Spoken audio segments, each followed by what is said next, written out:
चलने लगा। अब चले देखिए हम लोग ग्रेविटेशन चैप्टर पे सबसे पहले न्यूटन से ग्रेविटेशनल फोर्स पढ़ेंगे। Newton's gravitational force.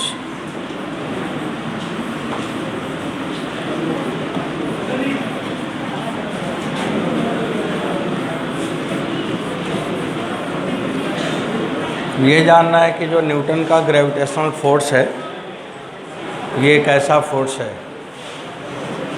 इसको बंद करोगे नहीं तो साउंड डिस्टर्ब करेगा ना। मतलब न्यूटन से ग्रेविटेशनल फोर्स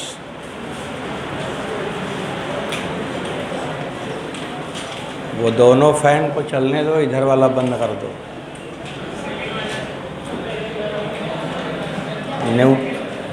आप लोगों को जहाँ फैन चलाना होगा चला लेना है और एसी को ऑन करके जाके बैठो उधर पहले चला लो सही से।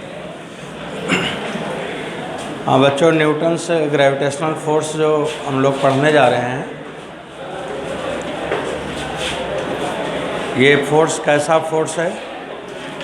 इंटरैक्शन फोर्स है।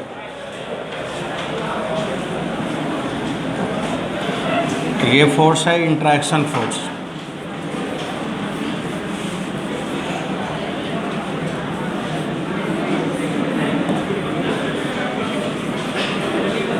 फोर्स होता है दो टाइप का, एक फोर्स होता है कांटेक्ट फोर्स और दूसरा होता है इंटरैक्शन फोर्स। ये फोर्स कैसा फोर्स है? इंटरैक्शन है, कांटेक्ट फोर्स नहीं है। उधर आप लोग पीछे की बेंच में जब गर्ल्स स्टूडेंट आएंगे तो शिफ्ट हो जाना इधर। और क्लास चल रही है, क्लास में शोर नहीं करना है, शोर मचाना मत, नहीं भगा दिए जाओगे। हाँ चलो, अब इधर आगे जो डिस्कस करने चल रहा हूँ उसको देखो। जैसे मान लो यहाँ पे दो मास है m1 और m2। m1 और m2 और इसके बीच का सेपरेशन है r। इसके बीच में फोर्स हमें निकालना है। इसके बीच में हम लोगों को फोर्स पता करना है। तो फोर्स किस पे डिपेंड करेगा? जैसे चार्ज के लिए पढ़ा था इलेक्ट्रोस्टैटिक फोर्स, ये प्रोडक्ट प्रोपोर्शनल किसके था? प्रोडक्ट ऑफ चार्ज और inversely proportional to r square. ऐसे यहाँ पे भी है F proportional to m1 m2 और इन्वर्स है r स्क्वायर। तो बच्चों यहाँ पे जो प्रोपोर्शनलिटी कांस्टेंट है वो यूनिवर्सल कांस्टेंट है और उसे हम लोग लिखेंगे कैपिटल G। तो यहाँ पे लिखा गया F बराबर कैपिटल G m1 m2 अपान r स्क्वायर। कैपिटल G की वैल्यू पता है?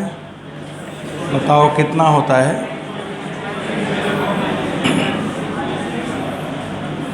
कैपिटल G कांस्टेंट तो है, लेकिन ये कैसा कांस्टेंट है? Universal constant. क्यों कहते हैं?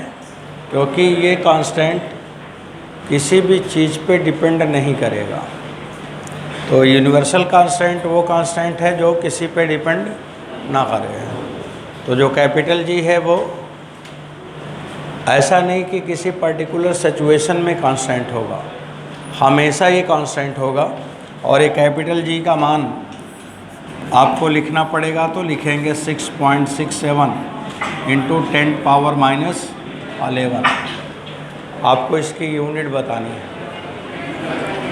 तो इसकी यूनिट होगी न्यूटन। तो यहाँ से मिल गया और r स्क्वायर का मतलब मीटर स्क्वायर, तो newton metre square upon kilogram square, ये इसकी यूनिट आ गई।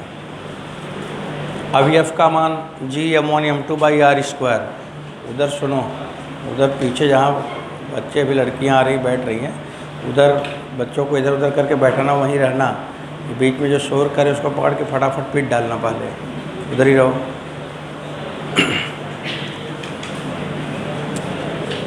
तो ये F का मान आ गया। ये जो फोर्स है इलेक्ट्रोस्टैटिक, ये जो ग्रेविटेशनल फोर्स है ये हमेशा कौन सा फोर्स है? अट्रैक्टिव फोर्स है। इसलिए एफ में हमें माइनस साइन कभी कभी पेपर में लिखा हुआ मिलेगा। तो अगर माइनस साइन है तो इसका मतलब क्या होगा? अट्रैक्टिव फोर्स है। या तो हम ये लिख दें और यहाँ नीचे लिख दें अट्रैक्टिव फोर्स, और या तो उसमें हम क्या लगा दें? Minus sign. तो जबकि इलेक्ट्रोस्टैटिक फोर्स क्या होता है? अट्रैक्टिव और रिपल्सिव दोनों होता है। अब यहाँ पे बच्चों हम इस जगह नीचे लिख सकते हैं कि ये अट्रैक्टिव फोर्स है, लिखना चाहिए।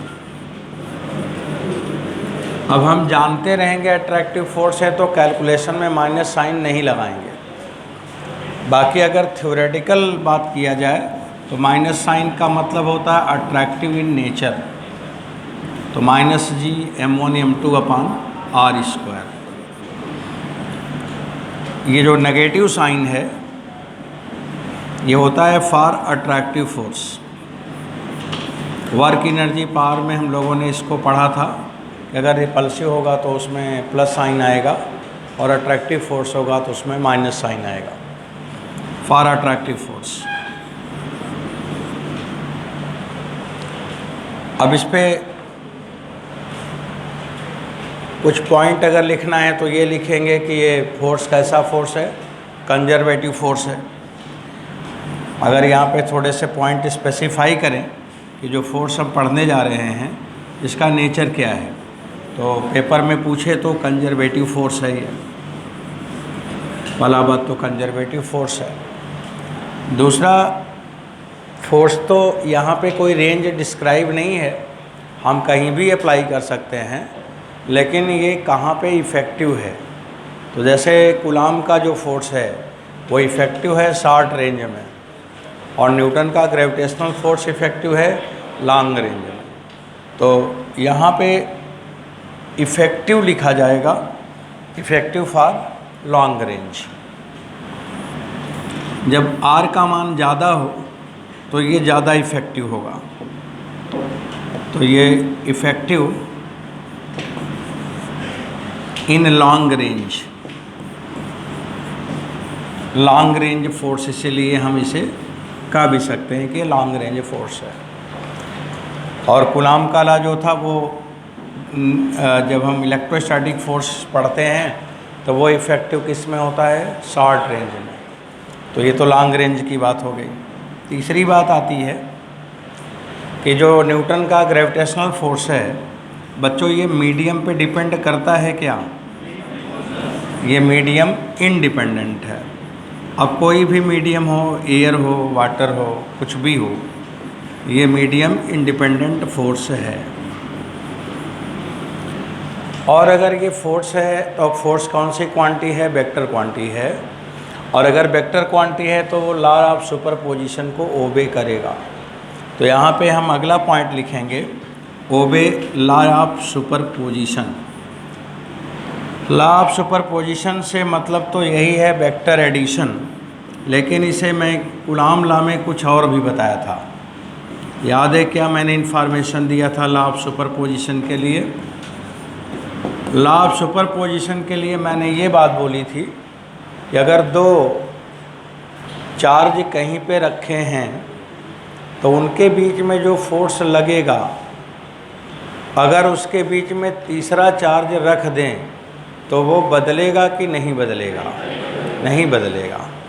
इसे बोलते हैं सुपरपोजिशन। अगर दो मास के बीच में जो भी फोर्स लग रहा है वो फोर्स बदलेगा नहीं अगर उसके बीच में तीसरा मास को ला दिया जाए। अगर तीसरे बॉडी को दो के बीच में रख दें और या तो तीसरा बॉडी जो पहले से रखा था उसको हटा दें, तो जो बचे दो बॉडी हैं उनके बीच में जो फोर्स है वो बदलता नहीं है। इसको हम लोग कहते हैं लॉ ऑफ सुपरपोजिशन। उसी को सुपरपोजिशन बोला जाता है। रशीद जी जगह तो है ना? ये लॉ ऑफ सुपरपोजिशन का मतलब है। तो यहाँ पे मैंने कुछ पॉइंट्स लिख दिया कि पहला तो कंजर्वेटिव फोर्स है, दूसरा है इफ़ेक्टिव इन लॉन्ग रेंज, तीसरा है मीडियम इंडिपेंडेंट फोर्स, और चौथा पॉइंट आपने लिखा है कि ओबे लॉ ऑफ सुपरपोजिशन। ये पॉइंट यहाँ पे हम डिस्क्राइब कर सकते हैं। बच्चों, अब ये फोर्स अगर पूछा जाए कि किस पे डिपेंड करेगा, तो ये कंजर्वेटिव है तो पाथ पे तो डिपेंड नहीं करेगा। अब डिपेंडेंट का मतलब है बहुत सारे फोर्स हैं, बहुत सारी चीज़ों पे डिपेंड करता है। कुछ ऐसे फोर्स हैं जो वेलोसिटी पे डिपेंड करेगा, जैसे विस्कस फोर्स है, वो वेलोसिटी डिपेंडेंट है। कुछ ऐसे फोर्स हैं जैसे मैग्नेटिक फोर्स है, वो भी वेलोसिटी डिपेंडेंट है। सेंट्रीफ्यूगल, सेंट्रीपिटल, वो भी वेलोसिटी डिपेंडेंट है। तो यहाँ पर क्या ये वेलोसिटी डिपेंडेंट है या किस पे डिपेंडेंट है? तो इसको हम लोग क्या कहेंगे कि ये पोजीशन डिपेंडेंट है। अगर डिपेंडेंसी की बात किया जाए तो ये कैपिटल जी तो किसी पे डिपेंड नहीं करेगा, लेकिन फोर्स किस पे डिपेंड करेगा? पोजीशन पे। कि दो मास अगर पास हैं या वही दो मास अगर दूर हैं तो लगने वाला फोर्स बदल जाएगा। किस पे डिपेंड कर गए आप? दोनों के बीच का सेपरेशन पे। तो ये आप यहाँ पे लिख सकते हो कि ये पोजीशन डिपेंडेंट फोर्स है, ये पोजीशन डिपेंडेंट फोर्स है।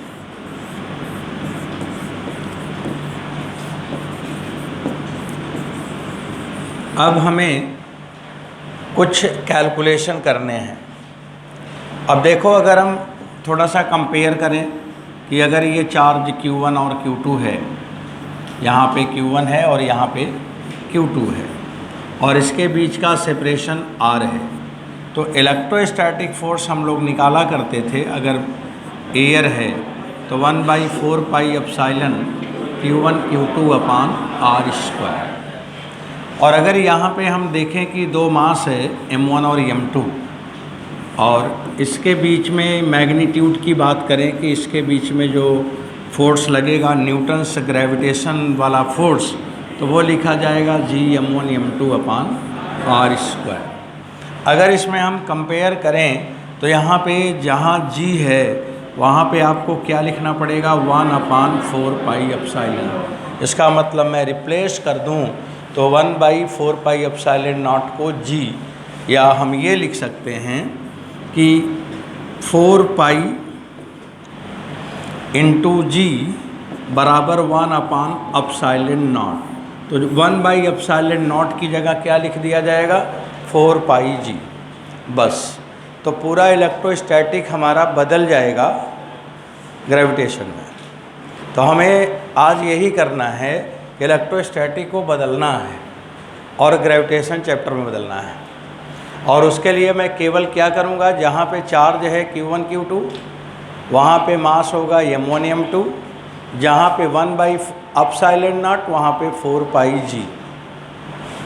अब अट्रैक्टिव नेचर है तो आपको माइनस लगा देना है। जब हम वेक्टर प्रेजेंटेशन या साइन का दिमाग में बात लेंगे, इसको वेक्टर से बता दें, इसके डायरेक्शन को बता दें, इसके नेचर को बता दें, तो वहाँ पे क्या लगाना है? Minus sign. और अगर माइनस साइन नहीं लगाते हैं तो मैग्नीट्यूड जैसा। अब कुछ एग्जाम्पल से बात करेंगे। जैसे आपने पढ़ा था कि कूलॉम्स लॉ किसके लिए एप्लीकेबल है? Point charge. ऐसे ही न्यूटन के ग्रेविटेशन लॉ में क्या लिखा था कि ये जो न्यूटन्स लॉ है किसके लिए एप्लीकेबल है? Point mass. पॉइंट मास का मतलब है कि क्या होना चाहिए? Spherically symmetric. तो पॉइंट मास का मतलब है स्फेरिकली सिमेट्रिक। अब आगे बढ़ाऊँ। अब आपको सवाल करने हैं, सब लगातार न्यूमेरिकल। बच्चों, अब देखते हैं कितना जल्दी सब कैलकुलेशन शुरू हो पाता है। देखिए, पहला क्वेश्चन ये है कि यहाँ पे एक ट्रायंगल पहले बनाते हैं, इक्विलैटरल ट्रायंगल बनाते हैं। रुको एक मिनट, ये इक्विलैटरल ट्रायंगल है बच्चों, ये इक्विलैटरल ट्रायंगल है और इसके तीनों कॉर्नर पर मास है। यहाँ पे मासियम है, यहाँ पे मासियम है, यहाँ पे मासियम है। अभी ये रेस्ट में है। इसके बीच का जो सेपरेशन है, इसके बीच का जो सेपरेशन है मैंने L लिख दिया है, L इसके बीच का सेपरेशन है। अब ये वाला जो मास है जहाँ पे मैं दिखा रहा हूँ, पॉइंट कर रहा हूँ, इस पे ये वाला भी अट्रैक्टिव फोर्स लगाएगा और ये भी अट्रैक्टिव फोर्स लगाएगा। इसी तरह से इस पे भी अट्रैक्टिव फोर्स लगेगा, इसी तरह से इस पे भी लगेगा। तो तीनों पे फोर्स लग रहे हैं और तीनों पे कौन फोर्स लगा रहे हैं? बाकी जो बॉडी हैं। तो इसे हम लोग क्या कहेंगे? Mutual interaction force. कौन सा फोर्स है? Mutual interaction force. बाहरी किसी ने तो नहीं लगाया, आपस में ये एक दूसरे को धकेल रहे हैं, खींच रहे हैं, तो इसे हम बोलेंगे म्यूचुअल इंटरेक्शन फोर्स। तो इसमें क्वेश्चन में लिखा है कि ये जो बॉडी है, ये तीनों जो बॉडी हैं, ये चलने लगेंगे, मोशन में आ जाएंगे। और किसकी वजह से मोशन में आएंगे? म्यूचुअल इंटरेक्शन फोर्स के कारण। तो पूछा है कि speed of body due to mutual interaction force. तो यहाँ पे बगल में क्वेश्चन लिखें आप, find speed of body, find speed of body, speed of body due to mutual interaction force, due to mutual interaction force. ये सवाल है, म्यूचुअल इंटरेक्शन फोर्स। अब पूछा है कि ये बॉडी पे अगर म्यूचुअल इंटरेक्शन फोर्स लग रहा है तो वो किस स्पीड से चलने लगेंगे। अब इसको कैसे कैलकुलेशन करना है उसे देखें। अब बात समझना शुरू करो बच्चों, मैं एक्सप्लेन करने चल रहा हूँ। जैसे हमने इसी बॉडी को ले लिया, ये इधर एक फोर्स लग रहा है, एक इधर फोर्स लग रहा है, तो इन दोनों का रिजल्टेंट कहीं इधर जाएगा। ये इसका रिजल्टेंट फोर्स हुआ, उस बॉडी पर इधर की तरफ लगेगा। इसी तरह से हम इधर दूसरे वाले बॉडी को अगर देखें तो इस पे फोर्स लग रहा है, इस पे फोर्स लग रहा है, तो इन दोनों का रिजल्टेंट इधर से जाएगा, इधर से जाएगा, ऐसे जाएगा। इसी तरह से अगर हम तीसरे वाले बॉडी को ले लें, मान लो इस वाले को, तो इस पे ये फोर्स लगा रहा है, ये फोर्स लगा रहा है, तो इसका रिजल्टेंट इधर से जाएगा। अब देखो ये तीनों का रिजल्टेंट फोर्स, तीनों का जो फोर्स है एक पॉइंट से पास कर गया। तो अगर एक पॉइंट से पास कर गया तो इस फोर्स का नाम पड़ जाएगा सेंट्रल फोर्स। सेंट्रल फोर्स पड़ जाएगा, और या तो ये कहो सेंट्रीपिटल फोर्स, तो दोनों कह सकते हैं। तो ज़्यादा अच्छा क्या बोलना है? सेंट्रीपिटल, क्योंकि सेंटर की ओर लगने वाला फोर्स क्या है? सेंट्रीपिटल फोर्स है। अब सवाल ये है कि ये सेंट्रीपिटल फोर्स है कितना? अगर ये F है और ये F है, और बच्चों इसके बीच का एंगल कितना है? 60 डिग्री। ये 60 डिग्री है। तो जो सेंट्रीपिटल फोर्स है ना, उसकी वैल्यू हम लोग निकाल सकते हैं। अब जैसे ये इधर की तरफ फोर्स जो लगा, जो इधर की तरफ फोर्स लगा, जो इधर की तरफ फोर्स लगा, कोई भी एक ले लो, वो सब सेंट्रीपिटल है। और इसको मैंने FC लिख दिया। क्या लिख दिया? FC, C फॉर सेंट्रीपिटल, यहाँ पे C फॉर सेंट्रीपिटल हो गया। अब जो ये फोर्स हम FC लिख रहे हैं, और इस FC का मान क्या होगा? This is the F√3। क्यों? क्योंकि दो फोर्स इक्वल है, वेक्टर एडिशन, दोनों के बीच का एंगल 60 डिग्री है। तो फार्मूला पढ़ते हैं ना, √A² + B² + 2AB cos theta. तो √F² + F² + 2FF cos 60 कर दोगे तो F√3 आ ही जाएगा। तो ये सेंट्रीपिटल फोर्स हो गया बच्चों, ये C है, यहाँ पे सेंट्रीपिटल है। अब अगर ये सेंट्रीपिटल फोर्स है तो सेंट्रीपिटल फोर्स नाम तो पड़ गया, अब सेंट्रीपिटल का काम भी होना चाहिए। अब अगर सेंट्रीपिटल फोर्स कहीं भी लग रहा है तो उसका काम यही है, इसका मतलब ये सर्कल में घूम रहा है, इसका मतलब वो बॉडी क्या है? सर्कल में घूम रहे हैं। बच्चों इससे ये पता चलता है कि सेंट्रीपिटल फोर्स अगर ये है तो जैसे ही सेंट्रीपिटल फोर्स लगेगा तो अपना वो फोर्स काम कराना शुरू करेगा और उसका काम क्या है कि इस बॉडी को घुमाना शुरू करेगा। इसका मतलब ये बॉडी क्या है, ऑर्बिट में घूमने लगेंगे। अब अगर ये ऑर्बिट में घूमने लगेंगे तो इस सेंट्रीपिटल फोर्स को बैलेंस करने वाला दूसरा फोर्स आएगा और उसका नाम पड़ेगा सेंट्रीफ्यूगल। अब ये एक है सेंट्रीपिटल इधर और एक है सेंट्रीफ्यूगल इधर, और ये सेंट्रीफ्यूगल फोर्स हमेशा क्या होता है, mv²/r। अब बच्चों सेंट्रीफ्यूगल आप लिखेंगे mv²/r। अब यहाँ पे मैंने लिखा mv²/r। अब r की भी समस्या है कि r है क्या। r क्या है भाई, r यहाँ से लेके, ज़रा पेन का कलर चेंज कर रहा हूँ, बता रहा हूँ, r यहाँ से लेके यहाँ तक का डिस्टेंस है। This is the radius of orbit. Orbit का रेडियस तो यही है। अभी आपको r भी पता करना पड़ेगा। अब यहाँ पे चलो mv²/r इक्वल टू लिख दिया जाए f√3। f का मान क्या होगा, g m1 m2 अपान r² माने l² इंटू √3। ये बात समझ आया। एक am से एक am तो कैंसिल कर ही सकते हैं आप। बच्चों अब मेरे सामने जो चैलेंज वाला पॉइंट है वो ये है कि स्मॉल r निकालना।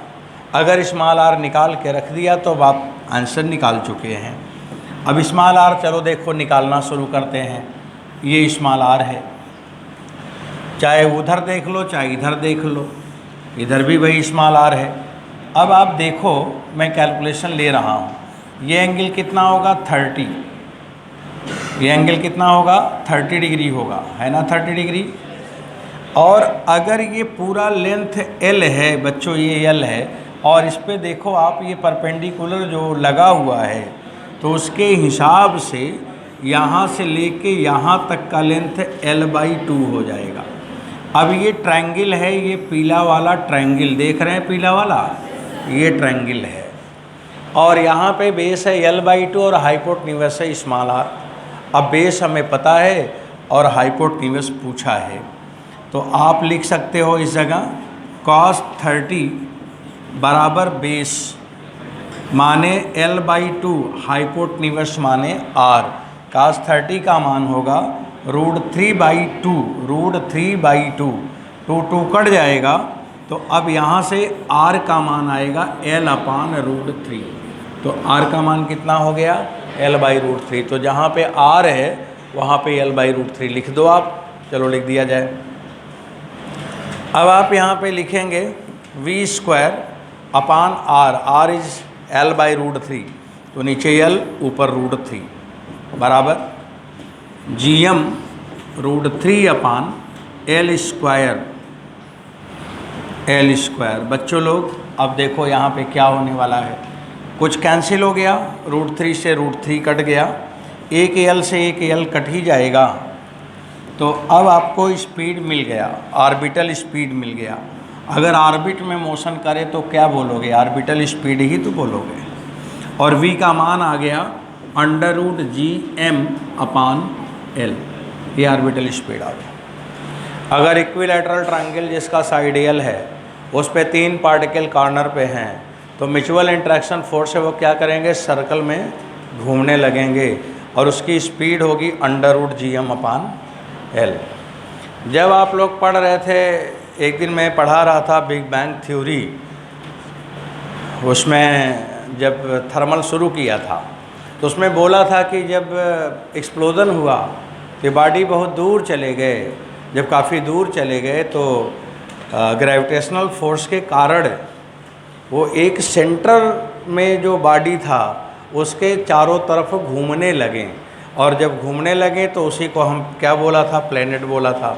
यही हमारा प्लैनेटरी सिस्टम है, यूनिवर्स बना। तो वही आपको आज एक छोटा सा बात यहाँ दिख रहा है कि ग्रेविटेशनल फोर्स जब लगेगा और अगर वो सारे फोर्स एक पॉइंट से पास कर गए तो वो क्या करेगा, वो ग्रेविटेशनल फोर्स इन बॉडी को घुमाने लगेगा।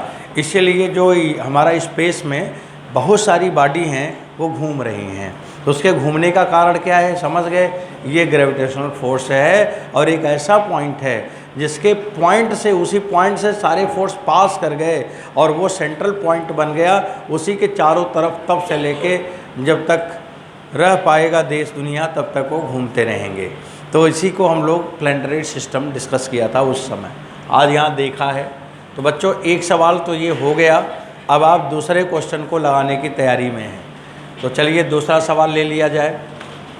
न्यूटन का जो ग्रेविटेशन लॉ है वो किसके लिए है, 2 पॉइंट मास के लिए। और पॉइंट मास का मतलब क्या है, ओबे, क्या ओबे करे, या ये कहा जाए कि पॉइंट मास का मतलब क्या है कि स्फेरिकली सिमेट्रिक। क्या बोला है, स्फेरिकली सिमेट्रिक। अब इस स्फेरिकली सिमेट्रिक से मीनिंग हमारा यहाँ पे कोई प्रॉब्लम के लिए लेके चल रहा हूँ। देखो एक ये बॉडी है, एक यहाँ पे एक ये बॉडी है और ये वाला एक पार्टिकल है, ये पार्टिकल है। बच्चों इस बॉडी का मास दे दिया जाए और ऐसे बॉडी नहीं देंगे, अभी कुछ इसमें काम करेंगे। इसमें से ये कैविटी माने कुछ पोर्शन काट के निकाल दिया गया, ये कैविटी बन गया।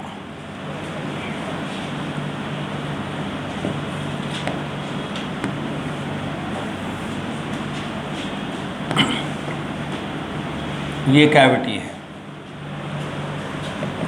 और ये कैविटी है और ये इसका सेंटर है। ये देखो सेंटर है, ये सेंट्रल पोजीशन है यहाँ पे। और ये जो रेडियस है ना, ये रेडियस है इसका r है। और यहाँ से यहाँ तक के बीच का जो सेपरेशन है ये पॉइंट मास है और ये इसका सेंटर है। इसके बीच का जो गैप है ये दिया है, मान लो थोड़ा सा कुछ न्यूमेरिकल में भी चेंज करूँगा, अभी वेट करिएगा, अभी मत लिखिएगा। ये 7 आ रहे हैं, अभी थोड़ा वेट करिएगा आप। बच्चों ये जो रेडियस r है ना, ये थोड़ा अच्छा नहीं लग रहा है। इसलिए नहीं अच्छा लग रहा कि आपको कैलकुलेशन मुश्किल कर देगा। ये 2r कर दो। अब अगर ये मैंने 2r कर दिया तो मेरे को लगाने में आसान होगा और ये r इसका हो गया, नहीं तो r/2 आता। अब ये 2r और ये r हो गया, ये कैविटी है। और इस बॉडी का मास कैपिटल M दिया है और इस बॉडी का मास m0 दिया है। अब सवाल में पूछा है कि find out interaction force between 2 body. इतना पोर्शन काट के निकाला और अब पूछा गया है कि इन दोनों बॉडी के बीच में इंट्रैक्शन फोर्स कितना है। तो क्वेश्चन आपके लिए बन चुका है और आप लोग अब लगा सकते हैं, ट्राई करें। इंट्रैक्शन फोर्स बिटवीन 2 बॉडी, दोनों बॉडी के बीच में कितना फोर्स लगेगा।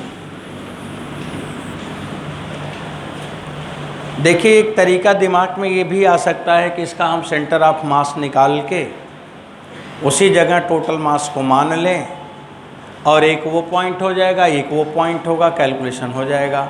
लेकिन ये काम करना मत, क्योंकि ये स्फेरिकली सिमेट्रिक है और इसलिए इसमें बॉडी मान के ही लगाना है, कोई उसको सेंटर ऑफ मास जोड़ तोड़ के नहीं लगाना है। तो इसी बात को लेके क्वेश्चन बनाया गया है कि बच्चे जब पढ़े लिखे रहते हैं तो सेंटर ऑफ मास का भी कॉन्सेप्ट दिमाग में आ जाता है कि इसका सेंटर ऑफ मास निकालें, कहाँ पे है, वहाँ पे टोटल मास मान लें और कैलकुलेशन कर लें। वो नहीं करना है, इसीलिए स्फेरिकली सिमेट्रिक बोला गया कि जब कैलकुलेशन करें तो आप एक बॉडी बना के एक मास लेकर ही करें। तो कैसे अब इसको प्रोसीड करना चाहिए। बच्चों सबसे पहला काम ये होगा, मैंने क्या बोला कि इसको लगाना है तो क्या करना है, सेंटर ऑफ मास लेके तो लगाना नहीं है। पहली बात इसको हमें कैसे लगाना है, बॉडी लेकर ही लगाना है और वो बॉडी स्फेरिकली होना चाहिए। स्फेरिकल सिमेट्रिक का ये मतलब है कि वो पॉइंट मास हो या स्फेरिकल हो, बॉडी हो, तो उस बॉडी को लेने के लिए ये जो कैविटी है उसे भी बॉडी मानना पड़ेगा, कैविटी को भी बॉडी मानना पड़ेगा। तो फिर कैविटी का मास भी निकालना पड़ेगा। अब कैविटी का मास कैसे निकालेंगे? ये तो मास दिया है पूरा, जो बचा हुआ पोर्शन है उसका। तो सबसे पहला काम होगा कि इसमें आपको डेंसिटी निकालना है। तो जहाँ पे थोड़ा सा भी डाउट होगा, कन्फ्यूजन होगा, तो डिस्कस ज़रूर कर लेना और एकदम कंसंट्रेशन में रहना, क्योंकि चैप्टर किसी चैप्टर के कंपैरिजन में चलेगा, तो इसलिए अभी रफ्तार बहुत तेज़ हो जाएगी। अभी आपको धीरे धीरे समझा रहा हूँ सब बात। देखो, पहले आपको डेंसिटी निकालनी है। तो डेंसिटी बराबर क्या होगा? मास अपान वॉल्यूम। मास m है, वॉल्यूम लिखोगे 4/3 पाई 2r का cube minus r cube. Radius 2r में r रेडियस निकाल दिया गया। अब आप यहाँ पे लिख सकते हो 3m अपान 4 पाई ब्रैकेट में 8r cube minus r cube माने 7r क्यूब। ये हमें डेंसिटी मिल गया। अब जब डेंसिटी मिल गया तब अब सवाल शुरू कर दिया जाए। अब हम ये सोचेंगे कि एक ये बॉडी जो है, ये बॉडी है, पूरा सॉलिड है, इसमें कोई कैविटी वैविटी नहीं है।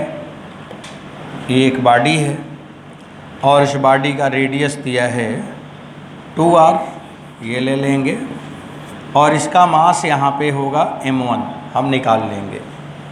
और एक ये वाला जो मास है, इस जगह ये पार्टिकल रहेगा, ये रहेगा, और इसके बीच में जो सेपरेशन है वो कितना है? 7r है। और इस पे जो फोर्स लग रहा है, ये फोर्स F1 लग रहा है। मास कितना दिया है? m0। ये फोर्स लगा रहा है, वो इस पे लगाएगा, ये उस पे लगाएगा। तो हम किसी एक को दिखा रहे हैं, वो फोर्स F1 लग रहा है। F1 हम निकाल सकते हैं। अब बच्चों, इसके बाद हुआ क्या? इसमें से माइनस कर दिया जाए। यहाँ पे माइनस साइन लगा देते हैं, माइनस साइन लगा देते हैं। अब माइनस साइन जब लगा दिया तो जो कैविटी है ना, वो कैविटी को दिखाना है मेरे को। कैविटी यहाँ पे है और इस कैविटी का मास m2 है, निकाला जाएगा, अभी निकालेंगे। और इस कैविटी का रेडियस r है। अब कैविटी का रेडियस